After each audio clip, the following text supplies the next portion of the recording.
तीन भुवन में सार वीतराग विज्ञानता शिवस्वरूप शिवकार नमः त्रियोग समारिके. चौथी डाल होतो आपण.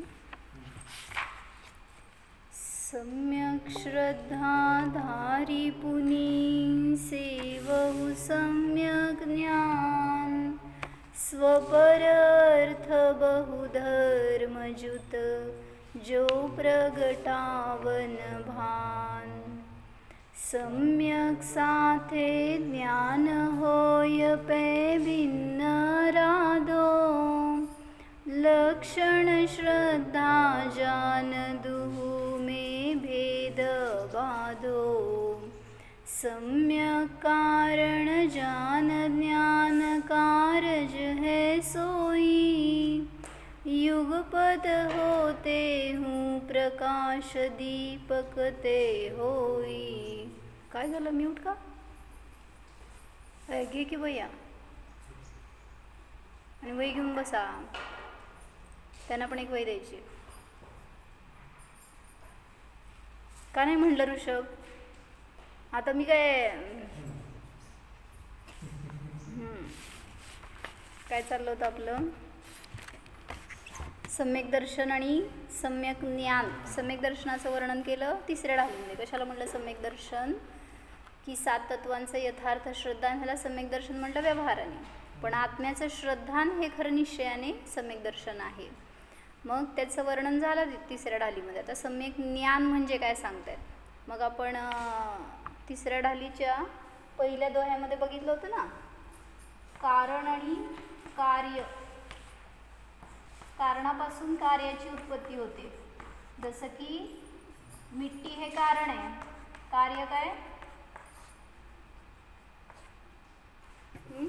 घट.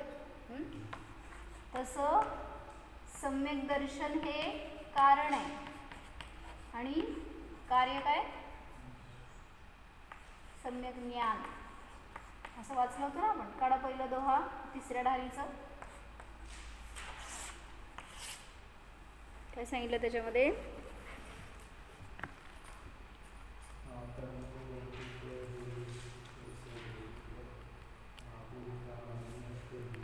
वॉल्यूम वाढवा की जरा. शिव मग लाग्यो चाहिए सम्यक दर्शन ज्ञान चरण शिव मग सो दुविध विचारो जो सत्यार्थ रूप सो निश्चय कारण सो व्यवहारो. तिथं काय सांगितलं होतं? तिथं पण कारण आणि कार्य असे दोन सांगितले होते. व्यवहार सम्यक दर्शन कारण आहे आणि निश्चय सम्यक दर्शन कार्य आहे असं घेतलं होतं. इथं वेगळं घेतलं. काय सांगितलं इथं? इथं वेगळी विवक्षा होती. व्यवहार सम्यक दर्शन कारण आणि निश्चय सम्यक दर्शन त्याचं कार्य. व्यवहार सम्यक दर्शन म्हणजे काय होतं? म्हणजे व्यवहार सम्यक दर्शन म्हणजे काय होतं? असं मागचं सपाट करत पुढे जायचं नाही आहे आपल्याला. काय आहे सम्यक दर्शन म्हणजे? काय सांगितलं मी आता? सम्यक दर्शन म्हणजे 7 तत्वाचं श्रद्धान. ह्याला म्हटलं व्यवहार सम्यक दर्शन. आणि निश्चय सम्यक दर्शन म्हणजे आत्मश्रद्धान, आत्म्याची प्रतीती. मग तुम्ही जेव्हा देवशास्त्र गुरूंच्या निकट येणार आहे, तत्वाचं स्वरूप समजून घेणार आहे, त्यावेळेसच तुम्हाला आत्म्याची प्रतीती होणार. आत्मा काय आहे हे समजणार. सायकोलॉजीमध्ये काय सांगतात? आत्मा काय असतं तुमच्याकडं? वेगळी असते ना. हां, मग काय करते आत्मा? काय करतो आणि बॉडी काय करते? सगळे त्रास होतात ते बॉडीला. होय.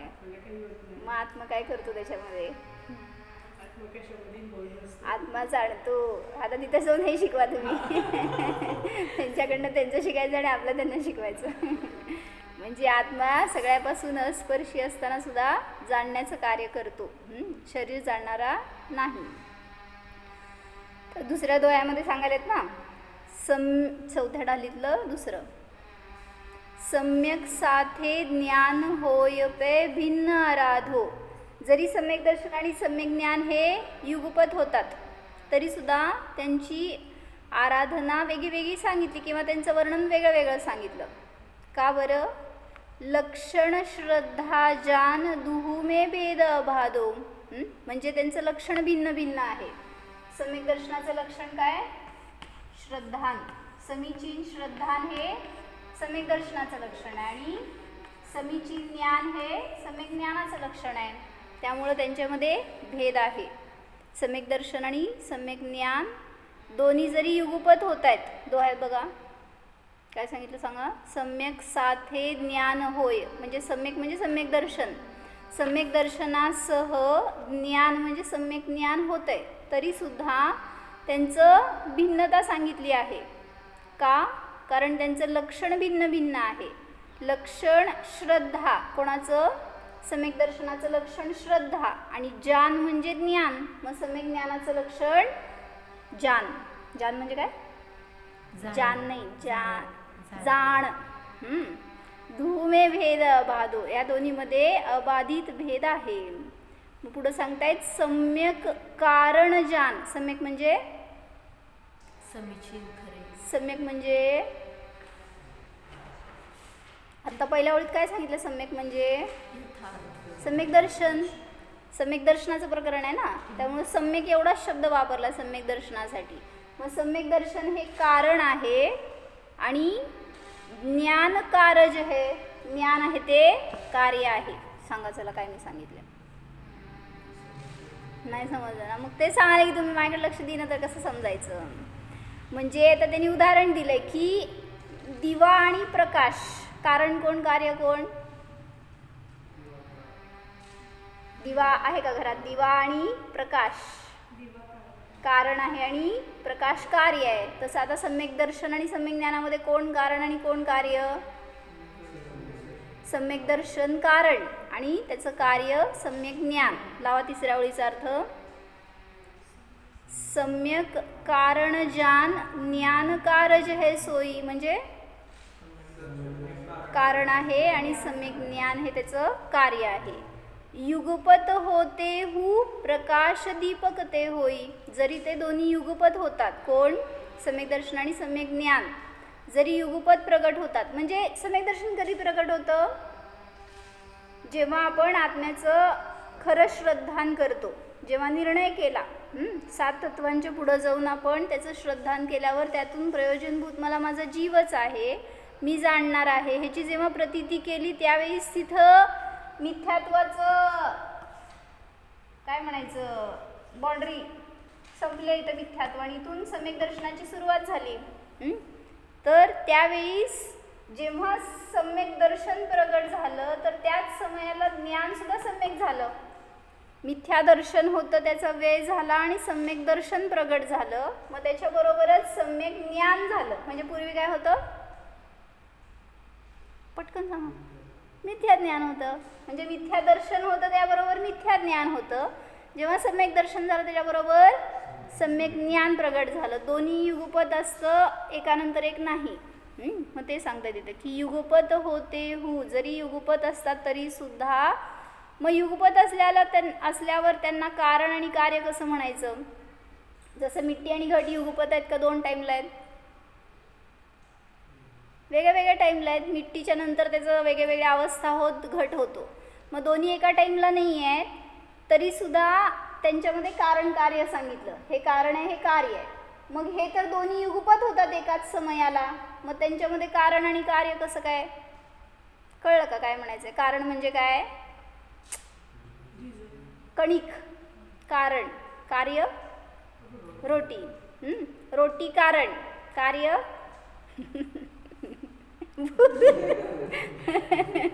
जेवण. म्हणजे एकानंतर एक कारण आणि कार्य बदलत जातात. मग तसं सांगायला की एकानंतर एक तुम्ही कारण कार्य घटवताय. मग तिथे दोन्ही युगपत असताना त्यांच्यामध्ये कारण कार्य कसं? बोल निश्चय.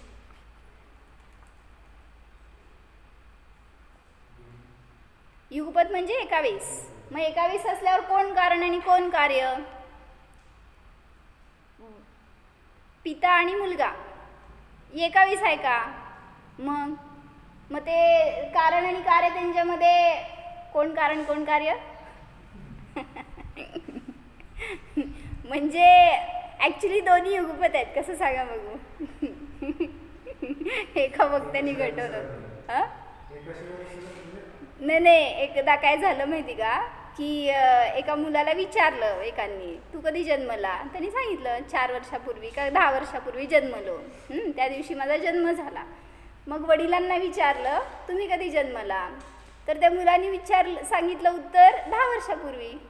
मुलगा जन्मला 10 वर्षापूर्वी. आणि त्या मुलांनी सांगितलं वडिलांचा जन्म कधी झाला? करेक्ट. काय कळलं सांग. म्हणजे वडील कधी झाले त्यांनी? त्यापुढे पूर्वी कुठं वडील होते? म्हणजे पूर्वी पती होते, कोणाचे तर मुलगा होते, पण वडील कुठं होते? मग वडील या रोलचा जन्म कधी झाला? जेव्हा त्याचा जन्म झाला. कसली सायकॉलॉजी आहे आपली लागते का? म्हणजे म्हणायचं त्यांच्यामध्ये कार्य कारण संबंध कसं युगपत आला ना, दोघं पण त्यावेळीच तो जन्मला आणि हे त्याचे वडील झाले. तसं इथं सम्यक दर्शन कारण आणि सम्यक ज्ञान कार्य असं म्हणलं गेलं.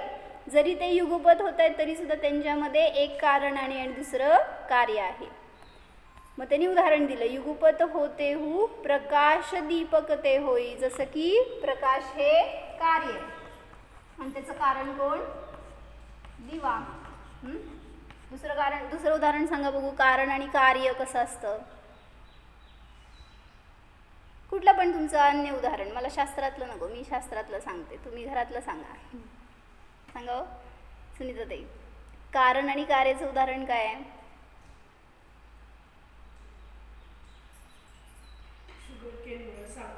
बरोबर. शुगरकेन हे कारण झालं आणि त्याच्यापासून बनवलं ते जे काही प्रोडक्ट तयार झालं ते कार्य. बोला. चौघांचे 4 उदाहरणं पाहिजेत मला. बोल. माती है ना, माती ते कारण. घट ये हो गया इधर हमारा मिट्टी और घट. अलग उदाहरण बताओ. बोल. अरे किती उदाहरण आहे, तुम्हाला एवढं विचार करायची पण गरज नाही. आता मी कारण सांगते, तुम्ही कार्य सांगायचं. लग्न कारण सांग, कार्य सुखलई बदुखली होती म्हणजे असं कारण कार्य तर आपलं. किंवा धन हे कारण, कार्य काय हो? दान म्हणा की, एक जण तर म्हणा दान. सगळे भोग आणि सुख हे सांगणार तुम्ही. तर तिथं कारण म्हणजे त्या कार्याचं काय म्हणायचं, निमित्त, कार्याचं मदत करणारा आणि कार्य त्याचं प्रोडक्ट जे काय तयार झालं ते. मग इथं सम्यक दर्शन हे कारण आहे आणि सम्यक ज्ञान हे त्याचं कार्य आहे. एक साथ होने पर भी उजाला दीपक की ज्योति से होता है, उसी प्रकार सम्यक दर्शन और सम्यक ज्ञान यद्यपि एक साथ प्रकट होते हैं तथापि वे दोनों भिन्न भिन्न गुणों की पर्याय है. सम्यक दर्शन कुठल्या गुणाची पर्याय आहे? काल सांगितलं, आता परत आज विसरलो म्हणू नका प्लीज. कुठल्या गुणाची पर्याय आहे? सम्यक दर्शन ही कुठल्या गुणाची पर्याय आहे? हां, का घाबरायला? मग जोरात सांगितलं, लिहिले की भैया मी. आता काय, सम्यक दर्शन म्हणजे श्रद्धानाची निर्मळता आणि सम्यक ज्ञान ही कुठल्या गुणाची पर्याय आहे? ज्ञान गुणाची. चारित्र गुणाची कुठली पर्याय आहे? सम्यक चारित्र. तर तिथे दोन्ही पण भिन्न भिन्न गुणांच्या पर्याय आहेत. सम्यक दर्शन श्रद्धा गुण की शुद्ध पर्याय है, सम्यक ज्ञान ज्ञान गुण की शुद्ध पर्याय है. पुनश्च सम्यक दर्शन का लक्षण. आता हे काहीतरी लिहून घ्यायचं असतं बिचाऱ्यांना. मी म्हणजे लिहायसाठी लिहिलंय सगळं. काय लिहिलं? अजून एक डायरी आहे, घे भैया उठ. मी आणली आज, घे जा. हाय मी ठेवली, सांगायला काय? ती प्लेन आहे का डायरी? लिहिलेली आहे ना? हाय ती दुसरी डायरी.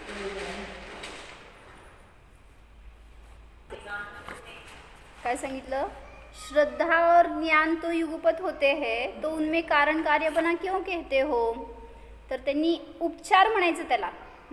जसं त्यांनी काय सांगितलं उत्तर, वह हो तो वह होता है, वह हो तो वह होता है, यह न हो तो यह नहीं होता, यह नहीं हो तो यह नहीं होता. ह्याच्या अपेक्षेने त्यांना कारण कार्य असं म्हणलंय. इस अपेक्षा से कारण कार्यपणा कहा है. जिस प्रकार दीपक और प्रकाश दोनों युगपत होते हैं, तथापि दीपक हो तो प्रकाश होता है, इसलिए दीपक कारण है और प्रकाश कार्य है. उसी प्रकार श्रद्धा और ज्ञान भी है. म्हणजे दोन्हीमध्ये पण कारण कार्य संबंध काय म्हणायचं, एका गुणाचं परिणमन दुसऱ्यावर अवलंबून नसतं. सगळे गुण स्वतंत्र परिणमन करतात, तरीसुद्धा त्यांच्यावर उपचाराने म्हटलं जाणार की हे एकाचं दुसरं कारण आहे, दुसरं कार्य आहे. जसं म्हणलं आनंद गुण आहे, त्याचे पर्याय कुठले असतात, सुख आणि दुःख. जसं की श्रद्धा गुणाचं पर्याय कुठल्या, श्रद्धा गुणाचे पर्याय कुठल्या, उलट विचारल्यावर तुम्ही कसली ग्रेट अरे तुम्ही लोक काय. मला आता मलाच ते म्हणायचं ती नजरा तिच्याकडे, तिला सगळं कळायला, तुम्ही का नाही उत्तर देत आहे. श्रद्धा गुणाचं परिणमन सम्यक दर्शन किंवा मिथ्या दर्शन. मग अशी विचारलं सम्यक दर्शन कुठल्या गुणाची पर्याय, कुठल्या गुणाची. मग श्रद्धा गुणाचीच दोन्ही परिणमन आहेत, सम्यक दर्शन म्हणा नाहीतर मिथ्या दर्शन म्हणा. मग तसंच आनंद गुणाचं परिणमन काय आहे, सुख किंवा दुःख. मग समीचीन असेल किंवा विपरीत असेल, दोन्ही परिणमन एका गुणाचं असू शकतं. तसंच ज्ञान गुणाचं परिणमन कुठलं, सम्यक ज्ञान किंवा मिथ्या ज्ञान. चारित्र गुणाचं परिणमन, बोल निश्चय, बोल बोल बोल, बरोबर आहे की.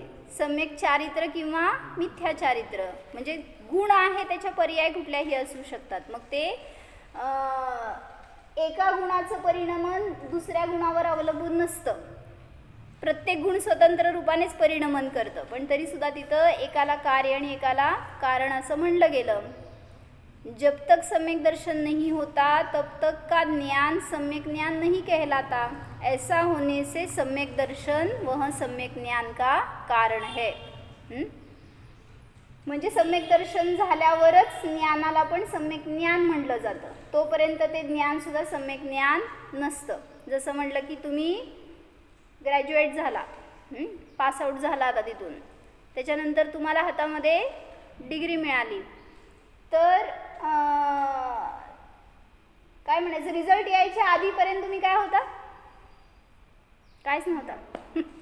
काय होता म्हणजे तुमच्याकडं डिग्री नव्हती ना, काय त्याचं काय त्या ज्ञानाची व्हॅल्यू नव्हती तोपर्यंत. जेव्हा तिथं पट्टा लागला ना त्यावेळेस तुम्ही काय झाला हो, इंजिनियर, डॉक्टर असे पदव्या मिळाल्या. मग तिथं एज्युकेशन कम्प्लिशन आणि ती डिग्रीची प्राप्ती युगपत झालं का दोन टाईमला झालं. कोण कारण कोण कार्य, रिपोर्ट कार्ड कारण. तुम्ही जर पास झाला तर तुम्हाला ती मिळणार डिग्री, नाही तर नाही. म्हणजे ते एज्युकेशन कारण म्हणा आणि ती डिग्री मिळाली ते कार्य म्हणा. मग म्हणजे असं एका वेळेस सगळं होत असताना सुद्धा त्यांच्यामध्ये कथनचित कार्य कारण म्हणजे एक पूर्वी आहे एक नंतर आहे असं नाही आहे, पण एकाच वेळी असताना सुद्धा एकाला कारण म्हणलं आणि दुसऱ्याला कार्य म्हणलं. काय समजून फायदा आपल्याला. हे सम्यक ज्ञान आहे ते जाणण्याचं कार्य करतं आणि सम्यक दर्शन आहे ते श्रद्धेची निर्मळता दाखवतं. म्हणून आपण काल वाचत होतो ना, सम्यक दर्शन हे काय आहे, मोक्षमार्ग आहे असं सांगितलं होतं. 322 पाने. फिर प्रश्न है की, म्हणजे काल वाचलो होतो आपण की केवली भगवंतांना सम्यक दर्शन असतं की नाही. निश्चय, केवली भगवंतांना सम्यक दर्शन असतं की नाही, प्रश्न पडला का काय. असतं, कारण मिथ्या दृष्टी नाही आहेत केवली भगवान. तुझं पुस्तक वेगळं आहे काय, मध्ये आहे पॅरेग्राफमध्ये. फिर प्रश्न है की सम्यक दर्शन को तो मोक्ष मार्ग कहा था. म्हणजे आता इथं आता सांगा बघू ह्या वाक्यामधून कारण कोण आणि कार्य कोण. सम्यक दर्शन मोक्ष मार्ग सांगितलेला आहे. सम्यक दर्शन कारण झालं आणि मोक्ष मार्ग हे त्याचं कार्य झालं किंवा मोक्ष हे कार्य झालं. मग त्यांनी विचारतायत की मोक्ष मार्ग म्हणजे काय, जो रस्ता आहे नेणारा त्याला मार्ग म्हणतो आणि मोक्ष हे त्याच्यापासून डिफरंट आहे. म्हणजे म्हणायचं ना, हे मंदिर आहे तुमचं, त्या मंदिराला जाण्याचा रस्ता हे मार्ग झाला आणि हे लक्ष झालं. काय म्हणायचं, हां, हे मार्ग आणि हे तुमचं ध्येय, लक्ष, साध्य ज्याला तुम्ही प्राप्त करायचं आहे. मग मोक्ष, ह्याला मोक्ष म्हणा आणि ह्याला काय म्हणलं, मोक्ष मार्ग. मग त्यांना विचारायचं आहे की तुम्ही सम्यक दर्शनाला काय म्हणलं, मोक्ष मार्ग म्हणलं. हे त्यांचं एक सेंटेन्स आहे, याच्यावर सगळं भांडण चाललंय त्यांचं. सम्यक दर्शन हे मोक्ष मार्ग आहे. मग त्यांनी विचारलाय प्रश्न, जो मार्ग असतो तो मोक्षामध्ये असतो का? काय मार्ग मोक्षामध्ये असतो का? रस्ता घरामध्ये असतो का? नसतो. हां, तिथंपर्यंत आहे पण त्याच्यामध्ये नसतो ना. मग त्यांना म्हणायचं आहे सम्यक दर्शन हा जर मोक्ष मार्ग आहे तर मोक्षाला गेल्यावर सम्यक दर्शन कशाला पाहिजे? सम्यक दर्शन तिथं नसायला पाहिजे, असं त्यांचं शंका आहे. उत्तर देते, वाचा ऋषभ.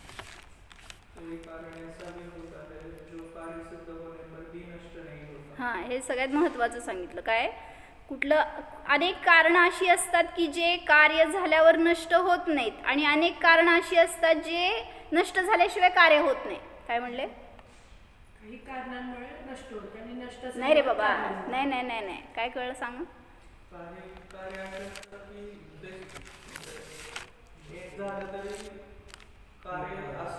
उलट सांगायला भैया. हां, काही कार्य अशी असतात जे कारण नष्ट केल्याशिवाय उत्पन्न होत नाहीत आणि काही कारणं अशी असतात की जी कार्य झालं तरी सुद्धा असतात, त्यांचा काही नाश होत नाही. मग त्यासाठी उदाहरण दिलं त्यांनी चांगलं. जैसे कोई वृक्ष के किसी एक शाखा से अनेक शाखा युक्त अवस्था हुई, उसके होने पर वह एक शाखा नष्ट नहीं होती. उसी प्रकार किसी आत्मा के सम्यक गुण से अनेक गुण युक्त मुक्त अवस्था हुई, उसके होने पर सम्यक गुण नष्ट नहीं होता. काय कळलं? निश्चय सांग, काय कळलं? म्हणजे झाडाची फांदी कट केली. कट नाही केली आहे. म्हणजे एक एक फांदीपासून अनेक फांद्या अजून निघतात. आता मी चित्र वगैरे काढून दाखवलं असं अपेक्षा करू नका माझ्याकडनं, मला येत नाही ते. म्हणजे आता हे झाड, त्याचं स्टेम आणि असे फांद्या, समजा ह्याची एक फांदी आहे ही नष्ट झाली म्हणजे अनेक फांद्या त्यातून उत्पन्न झाल्या. मग आता त्यांना म्हणायचंय ही फांदी एक नाही राहिली, आता याच्याद्वारे अनेक उत्पन्न झालेत ना. किंवा म्हणा अंकुर, जे काही बीज तुम्ही घातला होता त्या बीजपासून झाड तयार झालं. जेव्हा बीजचं अंकुर फुटलं, ते झाड झालं, त्यावेळेस ते बीज राहिलं का नाही राहिलं? बीज नष्ट झालं का? बीज नष्ट झाल्यावर झाड कसं येणार? फॉर्म बदललं त्याचं, पण ते नष्ट झालं नाही. जसं की काय म्हणायचं, काय नष्ट झालं होतं आता आपल्या उदाहरणामध्ये? मिथ्या दर्शन नष्ट झालं आणि सम्यक दर्शन उत्पन्न झालं ना. मग ते जसं पूर्ण नष्ट झाल्यावरच उत्पन्न होतं, तसं इथं बीजचं सर्वथा नष्ट झाल्यावर नाही झालं झाड. मग काय झालं? त्याचं फक्त फॉर्म बदललं. म्हणजे दोन कारणं सांगितली ना, कशी असतात दोन कारणं? सांगा काय होती दोन कारणांचे स्वरूप? एरोप्लेन, एरोप्लेन म्हणतात त्याला. काय म्हणले? दोन कारणं कसली भैया? सांग निश्चय. म्हणजे काही कार्य अशी असतात जे कारणाला नष्ट करून उत्पन्न होतात, काही कार्य अशी असतात जी कारणाच्या द्वारे उत्पन्न होतात पण कारणाला ते नष्ट करत नाहीत. परत बोला, मी काय बोलले? बरोबर. आणि कारणाला करत नाहीत. हां, म्हणजे कारण असतं तिथं विद्यमान. जसं पिठाची रोटली झाली, काय झालं? नाही, रोटली झाली की, पण कारण राहिलं का नष्ट झालं? तर काय रे भैयानं, कणिक राहिलं का नष्ट झालं? ते आहे ना, नष्ट झालं नाही, त्याचा फक्त फॉर्म बदललाय. पण आता ती रोटली तुम्ही खाल्ली आणि पोट भरलं, हे कार्य झालं. काय झालं? कारण राहिलं का नष्ट झालं? कारण संपलं की तिथं, आता पीठ राहिलं नाही. म्हणजे कार्य बदललं, सुख झालं, पोट भरलं, हे भूक शमली, हे कार्य झालं. आणि तिथं कारण काय? भोजन. मग तसं इथं सांगतायत की एक शाखा आहे काय वाचलं? किसी वृक्ष के किसी एक शाखा से अनेक शाखा युक्त अवस्था हुई, उसके होने पर वह एक शाखा नष्ट नहीं हुई. आता ह्याला शाखा नाही म्हणणार, हे जेव्हा ह्याच्यातनं निघालं ना त्यावेळेस तुम्ही म्हणणार त्याला शाखा, पण ह्याच्यातून जेव्हा ते पुढं फुटत गेले त्यावेळेस ह्याला तुम्ही काय म्हणता? बुंदा म्हणता, किंवा काय आता त्याचं स्टेम मेन जे झाडाचं आहे ते म्हणताय तुम्ही त्याला. मग म्हणून म्हटलं की हे जरी आता त्याचा फॉर्म बदलला, त्याच्यापासून अजून उत्पत्ती झाली आहे, तरी सुद्धा ते नष्ट झालं नाही. उसी प्रकार किसी आत्मा के सम्यक गुण से अनेक गुण युक्त मुक्त अवस्था हुई, उसके होने पर सम्यक गुण नष्ट नहीं होता. म्हणजे सम्यक दर्शनाने अनेक गुणांमध्ये समीचिनता आली होती ना. ज्यावेळेस इथं म्हटलं ना मिथ्या दर्शन नष्ट झालं आणि सम्यक दर्शनाची प्राप्ती झाली होती, तर त्याच्या निमित्तात अनेक गुणांमध्ये समीचिनता आली होती. जसं की सम्यक दर्शन कुठल्या गुणाची पर्याय म्हणले? श्रद्धा गुणाची. त्याच्या निमित्तात अनेक गुणांमध्ये समीचिनता येते. फॉर एक्झाम्पल गुण सांगा की भैया. ज्ञान, आनंद, चारित्र्य हे सगळे अनेक गुण आहेत, त्यांच्यामध्ये सुद्धा समीचिनता आली. मग त्यांना सांगायचं आहे काय की जसं सम्यक दर्शन उत्पन्न झालं, सम्यक्त्व गुण से अनेक गुणयुक्त मुक्त अवस्था. आता इथून हे फर्स्ट स्टेज आहे. मिथ्या दर्शनापासून सम्यक दर्शनाची उत्पत्ती झाली. आता हे सम्यक दर्शन तुम्हाला मोक्षाला नेणार आहे. म्हणजे हे आता इथली संसार दशाची लास्ट स्टेज आणि मोक्ष अवस्था उत्पन्न झाली. म्हणजे आता इथं कारण वेगळं कार्य वेगळं, इथं कारण वेगळं कार्य वेगळं. सांगा बघू काय काय कारण काय कार्य? कारण सम्यक दर्शन आणि कार्य म्हणजे काय म्हणतात? सांग. कारण आणि काय? कार्य. कार्य. कार्य नाही कारण. थांब भैया थांब, सांग.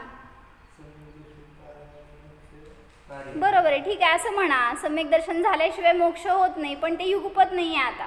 कारण सम्यक दर्शन तुम्हाला इथे संसारी दशेमध्ये आहे आणि मुक्त अवस्था नंतर प्राप्त होतीये. त्यामुळे कोणाचं कार्य आहे? मोक्ष आधी का सम्यक दर्शन आधी?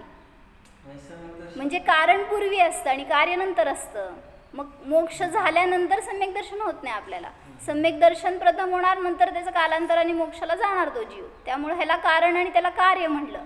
मग शंका करायची शंका आहे की मोक्ष मार्ग जर म्हणलंय तुम्ही सम्यक दर्शनाला, तर ते मोक्षामध्ये असतं की नाही? सम्यक दर्शन मोक्षामध्ये असतं की नाही? जे मोक्ष मार्ग आहे ते मोक्षामध्ये असतो की नाही? सम्यक दर्शन असतं की, पण त्याला तुम्ही मार्ग म्हणताय म्हटल्यावर तो रस्ता झाला ना. मग रस्ता घरामध्ये नसतो. रस्त्यावर आला ना तू, आता तो रस्ता तेव्हापासून तिथंच आहे, पण तुला 3:30 नंतर नाही 4 वाजता मिळाला रस्ता. तो त्याच्या आधी दुसरा रस्ता होता ना.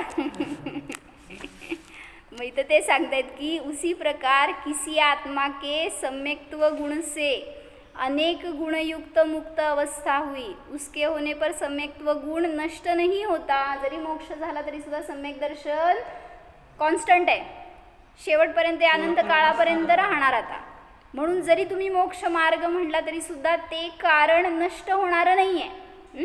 तुम्ही 2 टाईप्स लिहा बघू मी काय सांगितले होते आता. असे कारण असतात की जे कार्य उत्पन्न झाल्यावर घे. पटपट घे भैया, वेळ घालवू नको. तेवढ्यासाठी त्यांनी आज सगळ्यांना शास्त्र सुद्धा मांडून ठेवली होती. तुम्ही लोक आल्यावर वेळ घालवता म्हणून. काही कारण कार्य उत्पत्तीनंतर नष्ट होतात. एक्झाम्पल लिहायचं तुम्ही आता. आणि काही कारण नष्ट होत नाहीत.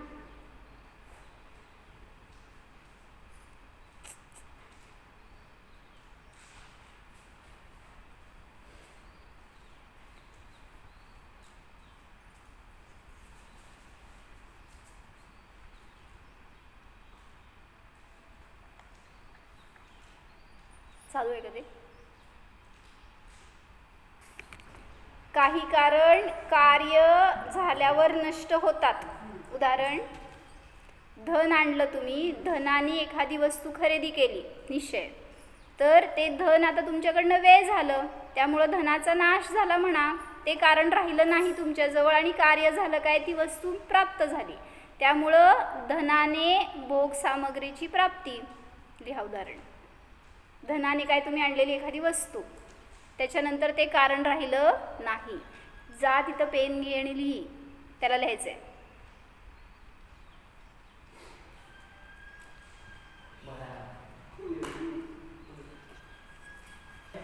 एखादी वस्तू धनाने खरेदी केली तर धन हे कारण झालं, ते कारण राहिलं नाही. धनाने वस्तूची प्राप्ती झाली तर त्यावेळेस ते धन नष्ट झालं आणि वस्तूची प्राप्ती झाली, त्यामुळं कारण राहिलं नाही जेव्हा कार्य झालं. आता दुसरं उदाहरण काय सांगितलं, कारण असं आहे की जे कार्य झाल्यावर सुद्धा असतं. उदाहरण हां, किंवा बीज आणि त्याचा अंकुर. लिहा लिहा.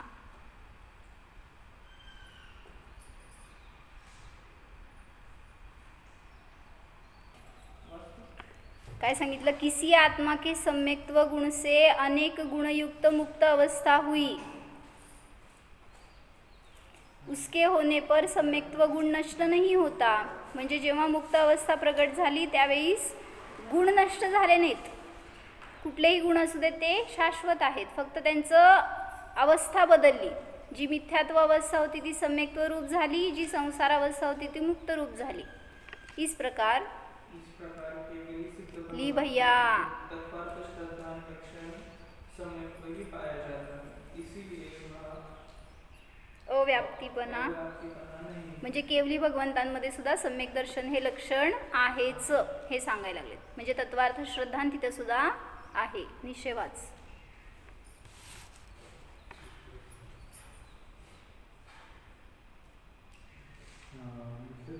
फिर प्रश्न बी. आदित्य लिहितोय का भैया? तिथे लिहि की बोर्डवरचं. तू वाच भैया. होता है ऐसा शास्त्र में निरूपण है.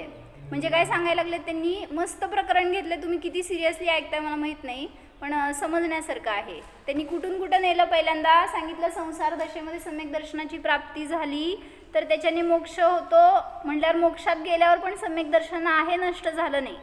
मग सम्यक दर्शनाचं लक्षण काय केलं, तत्वार्थ श्रद्धान. तत्वार्थ श्रद्धान हे कारण, सम्यक दर्शन हे कार्य. सम्यक दर्शन हे कारण, मोक्ष हे कार्य, असा पण संबंध लावला. म्हणजे तत्वार्थ श्रद्धानाने सम्यक दर्शन होतं, तर ते सम्यक दर्शन मोक्षामध्ये तर आहेच, नष्ट झालं नाही. आहे की. मग तेच सांगितलं की हे कारण आहे, हे कार्य आहे, तसंच हे कारण आहे, हे कार्य आहे, त्यामुळे हे कारण इथं आहेच. त्यामुळे तत्वार्थ श्रद्धानाने सुद्धा मोक्ष असं म्हणू शकतो. मग त्यांनी परत विचारतात प्रश्न की मिथ्यादृष्टी जीव आहे. तर तुम्ही सगळे बसलेले इथं सातत्व जाणता का नाही जाणत? सम्यक दर्शन झालंय का तुम्हाला? ज्याला नाही झालं तर तो मिथ्यादृष्टी आहे. तर मिथ्यादृष्टीला सुद्धा तत्वाचं श्रद्धान आहे असं प्रश्न विचारलाय. म्हणजे काय म्हणायचं आहे, अजून भगवंतांच्या सन्मुख गेलेला आहे, अजून निर्णय केलेला नाही आहे, पण तत्वाचं सगळं स्वरूप जाणतोय, त्याच्यावर श्रद्धान ठेवलं की जे सांगितलं भगवंतांनी ते योग्य आहे, ह्याला पण म्हणलं तत्वश्रद्धान. मग मिथ्यादृष्टीला सुद्धा तत्वश्रद्धान आहे. मग तुम्ही का म्हणता सम्यक दृष्टीला तत्वार्थ श्रद्धान आहे, असं शंका करायची शंका आहे. आदित्य शास्त्रात बघ.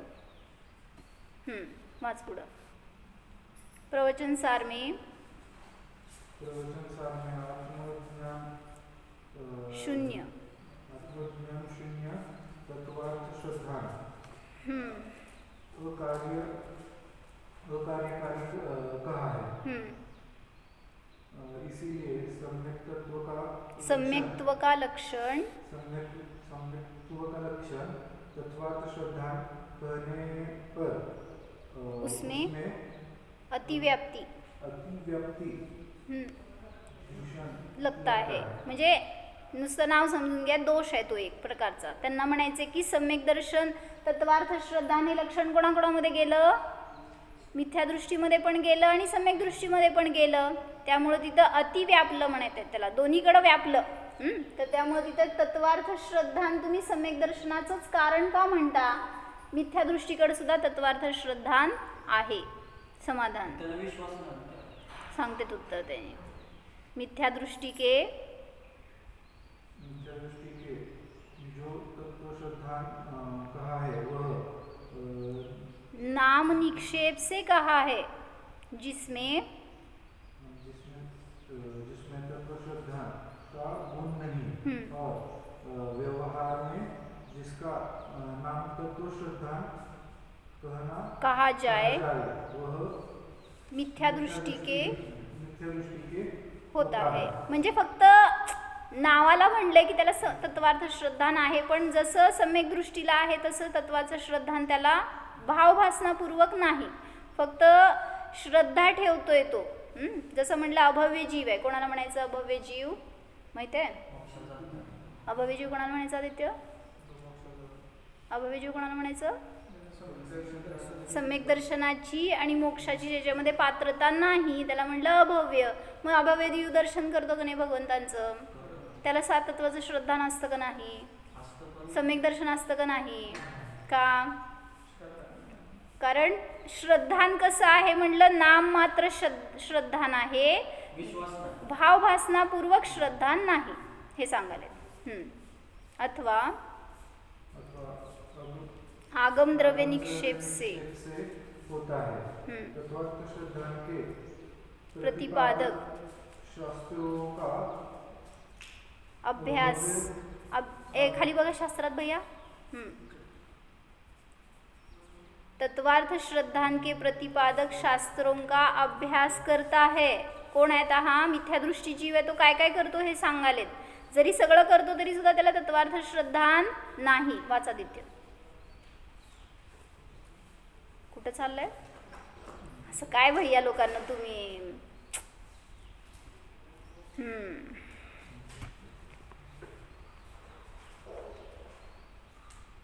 तत्वार्थ श्रद्धान के प्रतिपादक शास्त्रों का अभ्यास करता है, उनका स्वरूप निश्चय करने में उपयोग नहीं लगाता है. कोणाचं सांगायला माहिती का?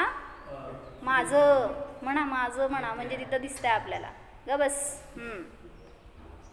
उपयोग नहीं लगाता ऐसा जानना, म्हणजे शास्त्राचा अभ्यास करतो पण उपयोगच नसतो त्याच्यामध्ये त्याचा. बरं का? कोणाचं म्हणले? त्याचं जे शिकते ना त्याचं तो मिथ्यादृष्टी असतो ना, त्याचा उपयोगच नसतो. आपलं उगीच चाललेलं असतं त्याचं काहीतरी. यायचं कधी पण शिकायचं, कधी पण जायचं, असं त्याचं चाललेलं असतं. आपलं आपण काय तसे नाहीत ना. आम्ही सगळे वेगळे धुतलेल्या तांदळातले. असं मी म्हणायचं असतं, तू नाही. तू म्हणायचं असतं मला सगळं ऐकायला मिळायला पाहिजे. तथा यहाँ सम्यक्त्व का लक्षण, जोरात वाच. तत्वार्थ श्रद्धान कहा है.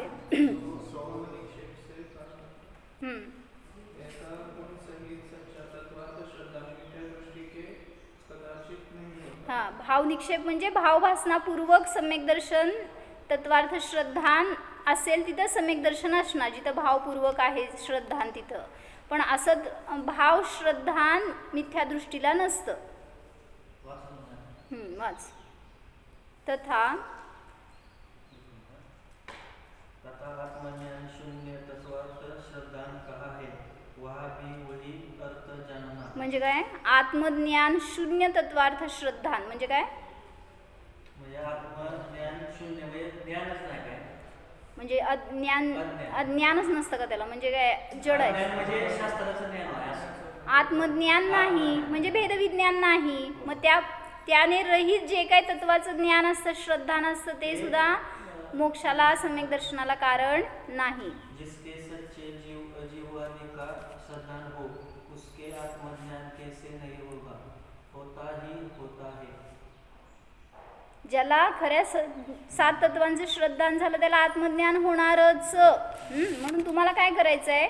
तत्व समजलेत, आता तत्वाचं स्वरूप समजलं, त्याच्या पुढं जाऊन त्यातून मी कोण आहे ह्याचं प्रतीती करायला पाहिजे, त्याचं श्रद्धान करायला पाहिजे, निर्णय करायला पाहिजे, तर सम्यक दर्शन होणार.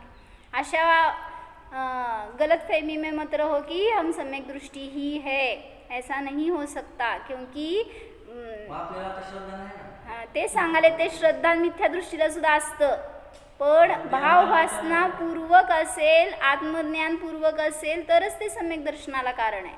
नाव तर सगळ्याला माहिती आहेत, असं 11 अंगाचा पाठी होतो भव्य जीव सुद्धा, पण नुसतं नाव समजून त्याचं कोरडं श्रद्धान करून उपयोग नाही आहे, त्याची पुढं जाऊन भावभासना करणं आवश्यक आहे, हे सांगतायत. इस प्रकार किसी भी मिथ्या दृष्टि के सच्चा तत्व श्रद्धा सर्वथा नहीं पाया जाता, इसलिए उस लक्षण में अतिव्याप्ति दूषण नहीं रखता. सांगा तिथे काय सांगितलं, वाचलं. इस प्रकार किसी भी मिथ्या दृष्टि के सच्चा तत्व श्रद्धान सर्वथा नहीं पाया जाता, म्हणजे सगळं थांब आदित्य तो आहे. म्हणजे काय नको. किसी भी मिथ्या दृष्टि के सच्चा तत्व श्रद्धान सर्वथा नहीं पाया जाता, म्हणजे मिथ्या दृष्टीला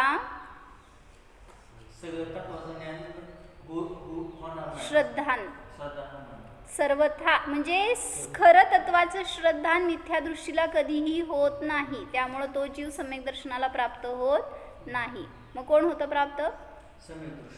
सम्यक दृष्टी सम्यक दर्शनाला प्राप्त होतो का? सम्यक दर्शनाला कोण प्राप्त होतं? मिथ्या दृष्टीच प्राप्त होतं की नाही? मग इथं असं का सांगायला लागलेत? आता व्ह्यू बदला, मी काय विचारले म्हणजे सम्यक दर्शनाला प्राप्त होणारा जीव मिथ्या दृष्टी असतो का सम्यक दृष्टी असतो? आता काय म्हणला मी? काय म्हणले ते विषय? सम्यक दर्शन कोणाला प्राप्त होतं? मिथ्या दृष्टी जीवाला प्राप्त होतं का सम्यक दृष्टी जीवाला?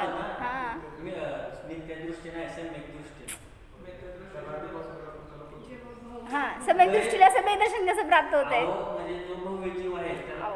अहो मी विचारले त्याचं उत्तर द्या. काय भाऊ म्हणजे भाव नाही, असं नाही म्हणायचंय. मग मी तुला काय विचारायला लागले, जो मिथ्या दृष्टी असतो तो सम्यक दर्शनाला प्राप्त करतो की सम्यक दृष्टी सम्यक दर्शनाला प्राप्त करतो? हां, बस एवढंच विचारायचं होतं. म्हणजे जो मिथ्या दृष्टी आहे त्याच्या श्रद्धान आजपर्यंत गलत होतं ना, आज त्याला सम्यक दर्शन प्राप्त झालं म्हणजे मिथ्यात्वाचा वेळ झाला, त्यामुळं सम्यक दर्शन प्राप्त करतो तो मिथ्या दृष्टीच आहे, त्याच्यातूनच वर सरकणार आहे. जसं म्हणलं मुनिदशा कोण अंगीकार करतो, मोक्षाला कोण जातो, काय ढगात नाही येणार नाही आहे कोण जीव, असं काय अचानक भयानक उत्पत्ती झाली अशी नाही, आपल्यासारखा संसारी अवस्थेतनंच गेलेला जीव आहे. त्यामुळं त्यांची सुद्धा हीच दशा होती. जे महावीर आत्ता मोक्षामध्ये आहेत, भगवान महावीर, ते कुठं होते? पूर्वी इथं होते, याच्यानंतर इथं होते, याच्यानंतर इथं गेले. त्यामुळं सगळ्या दशा त्यांच्या सुद्धा सामान्य मनुष्यांप्रमाणेच आहेत. वाचू शकतो. तथा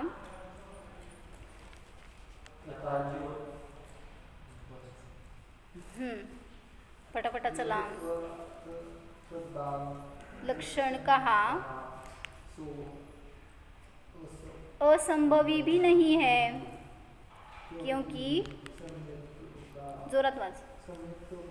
प्रतिपक्षी यह नहीं है. आता घरामध्ये हे जरा असं पान वाचून येत जावा, म्हणजे 323 चाललंय ना, तुम्हाला वाचताना सोपं वाटेल. काय कळलं की तत्वार्थ श्रद्धान हे लक्षण असंभव सुद्धा नाही आहे. तत्वार्थ श्रद्धान हे सम्यक दर्शनाचं जे लक्षण सांगितलं ते इमॅजिनरी नाही आहे किंवा खोटं नाही आहे, हे सांगायला लागलेत. सम्यक्त्व का प्रतिपक्षी, जो सम्यक दृष्टी नाही आहे असा तो मिथ्या दृष्टी, त्याच्याजवळ हे लक्षण नसतं. उसका लक्षण इससे विपरीतता सहित आहे, म्हणजे तो मिथ्या श्रद्धानी असतो, मिथ्या दृष्टी असतो, त्याच्याजवळ मिथ्या दर्शन आहे, सम्यक दर्शन नाही. काय कळलं? निश्चय काय कळलं? कळून घ्या ना, कळून घ्या ना. मिथ्या दर्शन असतं आणि सम्यक दृष्टीकडं सम्यक दर्शन असतं. एवढंच सार सांगायचे, सगळे शब्द इकडे तिकडे घुमवले ना तरी सुद्धा आपल्याला काय प्रयोजनभूत आहे तेवढं समजून घ्या. इस प्रकार ठीक है, ते काय नहीं. अति अव्याप्ति अतिव्याप्ति असंभवपने से रहित सर्व सम्यक दृष्टियों में तो पाया जाए और किसी मिथ्या दृष्टि में न पाया जाए, ऐसा सम्यक दर्शन का सच्चा लक्षण तत्वार्थ श्रद्धान है. म्हणजे सम्यक दृष्टींमध्येच हे लक्षण जातं, मिथ्या दृष्टीमध्ये जात नाही. समजून काय फायदा आपल्याला? आपल्याला जे प्राप्त झालंय ना ते आपण कुठं आहे? अनमोल आहे. त्याचं मूल्य नाही आहे आपल्याला, म्हणून आपला वेळ चालला ॲक्च्युली संसारामध्ये, सगळ्या विभावांमध्ये, भोगामध्ये. पण किती आपण त्याला उपयोग द्यायला पाहिजे, त्याचा उपयोग करून घ्यायला पाहिजे तेवढं करत नाही आहे. म्हणून एक त्यांनी काय दृष्टांत सांगितला. एक भिकारी होता, भीक मागून कसा बसा आपले पोट भागवीत होता. तो लोकांना म्हणायचा, या जगात माझ्यासारखा अभागी कुणीही नाही, माझ्याकडे काहीही नाही, मला काहीतरी द्या हो. एके दिवशी एक फकीर त्याला भेटला. फकीर म्हणजे भिकारीच की एक टाईपचा, आता फक्त ते देवदेव करणारा असं म्हणायचं. म्हणजे फकीरकडं काय पण दौलत आहे अशी नाही आहे. तो त्या भिकारीला काय म्हणतोय, एके दिवशी एक फकीर त्याला भेटला. तो त्याला म्हणाला, अरे तू अभावग्रस्त कुठे आहेस, म्हणजे तुझ्याकडं काहीच नाही असं कुठं आहे? तुझ्यापेक्षा अधिक वस्तू आणखी कुणाकडे असतील, तुझ्यापेक्षा श्रीमंत तर इथं कुणीही नाही. कोण कोणाला म्हणतोय? भिकारीला म्हणतोय बरं का. काय होतं भिकारीकडं? काहीच नव्हतं ना. हां, हे सांगायला तरी श्रीमंत आहे असं म्हणला त्यांनी. भिकारी त्या फकीराला म्हणाला, अरे च्छा, काय बोलत आहात तुम्ही? हे इतके मोठे फकीर असून सुद्धा माझी टर उडवीत आहात. बघा ना, माझ्यापाशी तर काहीही नाही, अंगावर घालण्यासाठी धड कपडेही नाहीत, फाटके तुटके तर कपडे आहेत माझ्या अंगावर, आणि मला तर तुझ्यापाशी अत्यंत मौल्यवान किमती सामान दिसत आहे, असं फकीर म्हणाला. मग भिकारी म्हणाला, अहो जरा हळू बोला, लोक ऐकतील. हे काय करताय तुम्ही? भर चौकात उभे राहून आपण अशा प्रकारे किमती मूल्यवान म्हणत आहात. आपण असे खोटे कशासाठी सांगत आहात? लोक आपल्या अशा म्हणण्यावर विश्वास ठेवतील का?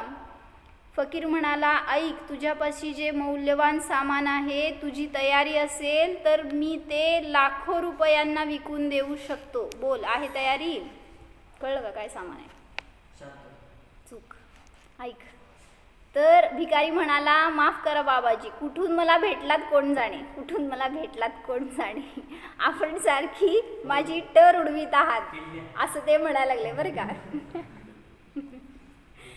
अरे नाही, मी तुझा मजाक करीत नाही, फकीर म्हणाला, मी अगदी बरोबर बोलत आहे. बोल, आहे का तुझी तयारी? भिकारी म्हणला, ठीक आहे, पण जरा हे तरी सांगा की माझ्याकडे विकण्यासारखी अशी कोणती वस्तू आहे? तो फकीर त्या भिकाऱ्याला घेऊन राजाकडे गेला.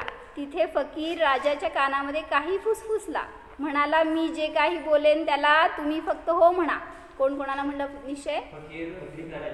राजाला म्हणला. राजाने काय म्हणायचं? हो म्हणायचं. फक्त तुम्ही लोक काय म्हणायचं आता? हो म्हणायचं बरं का. मी काय सांगेल त्याला. राजाने डोके हलवून होकार दिला. त्यानंतर फकीर भिकाऱ्याला म्हणाला, हे बघ, मी राजाशी बोललो आहे. राजा म्हणत आहे की तू जर आपला उजवा हात देशील तर ते तुला 1,00,000 रुपये द्यायला तयार आहेत. जर डावा हात देशील तर दोन्ही हातांचे 5,00,000 रुपये द्यायला तयार आहेत. भिकारी म्हणला, आपण हे काय बोलत आहात? हात ही काय विकायची गोष्ट आहे का? फकीर म्हणाला, विचार कर, अजून वेळ आहे. त्याचबरोबर तू दोन्ही पाय देण्यास तयार असशील तर तुला किती लाख? 10,00,000 द्यायला मी तयार आहे.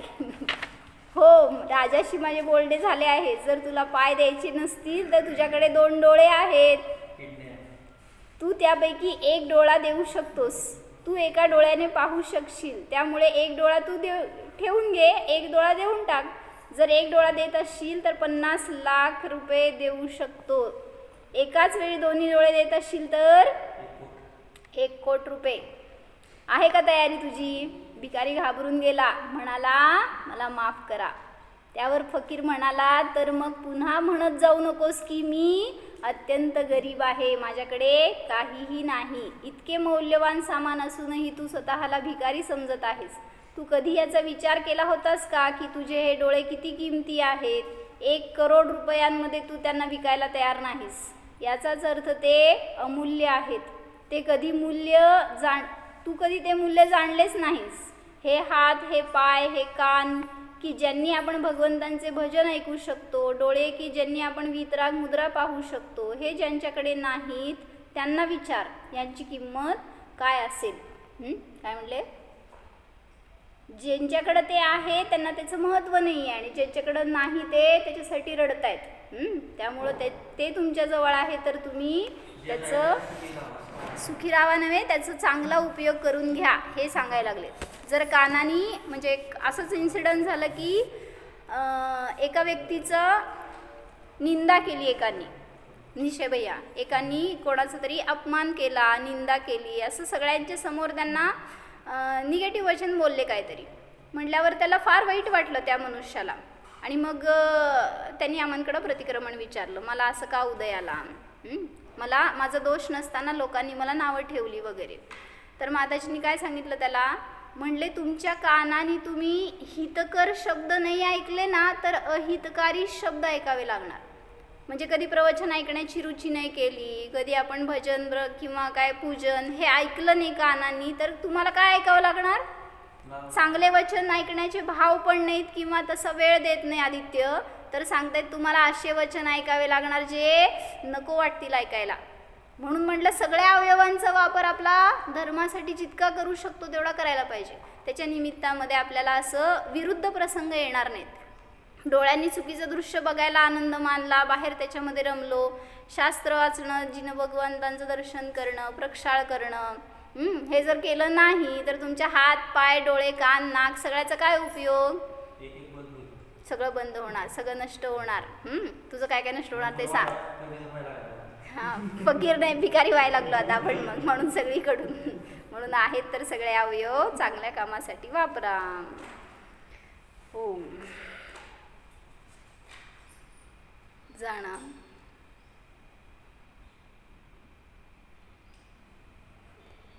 हा मी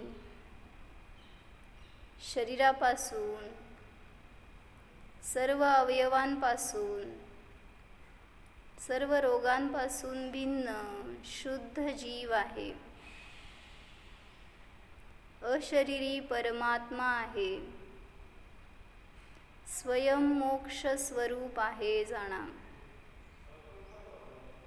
पहा माझ्यामध्ये मिथ्या दर्शन नाहीच. माझा स्वभाव सिद्ध स्वरूप आहे, सिद्ध समान आहे, निर्मळ आहे, पवित्र आहे. सिद्धोहम ज्ञाता मात्र स्वरूपोहम. ओम